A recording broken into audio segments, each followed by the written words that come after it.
Well, so we have a couple of cool episodes coming up.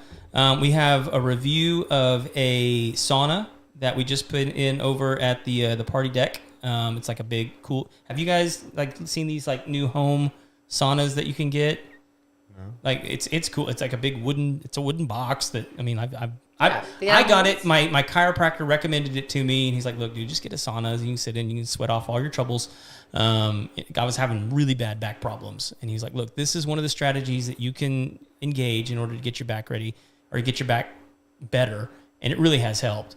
It was super easy to put together. We're gonna do like a full review on that. But the other one that's interesting is we're actually gonna do we get into politics a little bit every once in a while on the show. We try to like stay out of it as much as possible because it's not really our bailiwick. But there was an interesting survey that came out, I think it was last week, of the number one voting issue for millennials in 2024. Do you guys have any idea what it might be? Any guesses? Being able to buy a home. That's actually it. Yeah. That is it. Home affordability is the number one issue for millennials in 2024.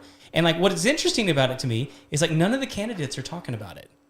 And then they're all telling them like this is the issue. And they're all talking about like immigration and they're talking about scandals and they're talking about, everything else. But it's like they're telling them this is the number one issue. Right.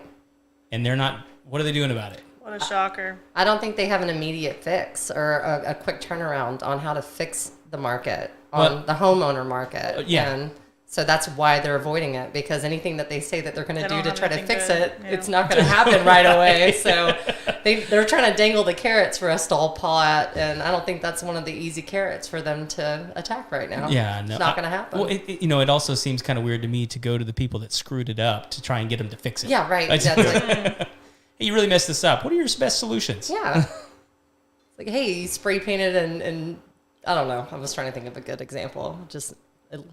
Words eluded me for the first time in my life ever. It's weird. Whoa. So anyway, we're gonna do a deep dive in the next couple of weeks on like which candidate, and we're gonna look at all three of them. I guess we could look at all four of them. I don't know that the fourth one's actually like no one's. Anybody know who the Libertarian candidate is? Isn't it Jill? Don't ask me. Is it Jill? She was the Green Party candidate. I think she was running again. I thought I saw her on there again, but I know you have RFK, Trump, and Biden. Yeah, those are the three I was thinking that we're going to dig into. I mean, I think those are the three that actually have a shot. Yeah. I don't know I don't even know the names of the other, like, I guess there's Libertarian Party, Green Party.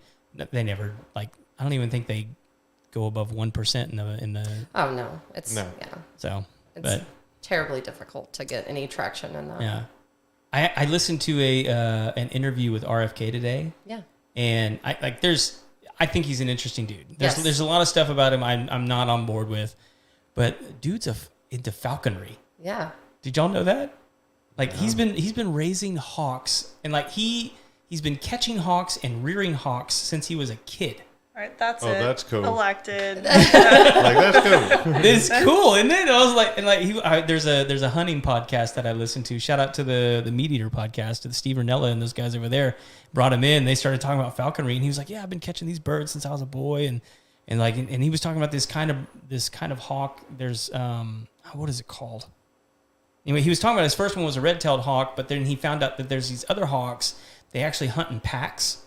And it's like the only bird that does that. That's terrifying. That's amazing. He was talking about how they'll like chase a squirrel around a tree together.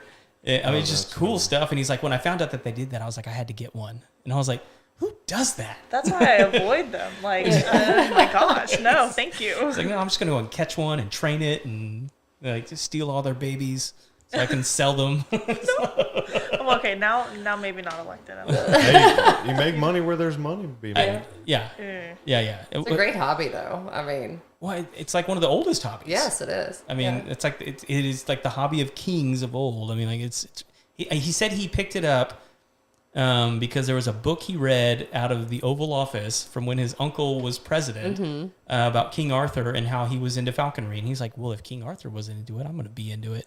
Well, it was originally like a hunting method, wasn't it? Well, that's what he was. That's what he was using it for. Yeah, he was catching rabbits and squirrels. Yeah. So when you can use it, he said you can use it to catch other birds, but that's tougher because most other birds fly faster than hawks. Okay. So He said it's tough. I do see people like they do. I've seen where they license people for hawks to catch dove in the cities to help with the population. Pigeons and stuff like that. Yeah. It's effective. Yeah. Really effective. Yes. Really cool to watch. It is cool to watch. Still feel it'd be more fun to let me loose with a shotgun, but it's frowned upon in the city limits, I guess. Yeah, not in Argentina though. No. In Argentina, it's like wherever you want to shoot a dove. Yeah.